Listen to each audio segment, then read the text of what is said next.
আজকের রোদে ভীষণ তাপ, একদমই তাকানো যাচ্ছে না রোদের দিকে।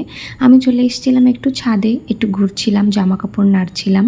তারপরে দেখি কি দুটো কবুতর বসে আছে পিছনে, এত সুন্দর লাগছিল দেখতে।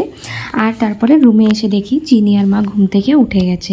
চিনি সকালে একবার উঠেছিল, উঠে দুধ খাওয়ার পরে আবার ঘুমিয়ে গেছিল, আর মা চিনির সঙ্গে শুয়েছিল। বাকি সব কাজগুলোই হয়ে গেছে, সব রুমগুলো গোছানো হয়ে গেছে। আমার রুমটাই গোছানো হয়েছিল না, চিনি আর মা শুয়েছিল তাই। তারপরে চিনিকে একটু আদর করলাম, বলে গুড মর্নিং বলে দাও।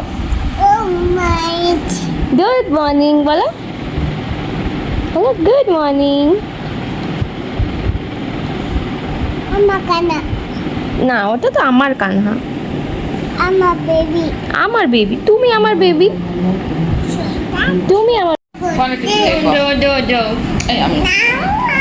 চিনিকে নিয়ে চলে এসেছি চা বানাতে, ও আমাকে একদমই ছাড়ছিল না। সকালে 1 কাপ চা আমাদের খাওয়া হয়ে গেছে, এখন মার জন্য বানাচ্ছিলাম, তাই ভাবলাম আমাদের জন্য একটু বানাই।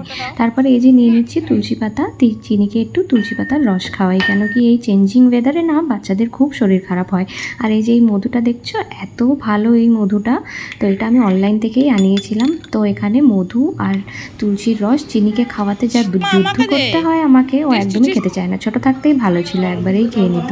তারপরে এই যে আমার আর মায়ের জন্য চাটা ঢাললাম, তারপরে আমরা চলে এসেছি চা খেতে। চিনি সকাল সকালে আবদার করছে যে চকলেট খাবে, কিন্তু চকলেট তো ওকে বেশি একটা দিই না, তাই এখানে নলেন গুড় কিছুটা কেটে ওকে দিয়েছি। শীত পড়তে না পড়তে এখানে কমলা লেবু পাওয়া যাচ্ছে, আর চিনি ভীষণ ভালোবাসে কমলা লেবু খেতে, তো ওকে আমি এখন খাইয়ে দিচ্ছি।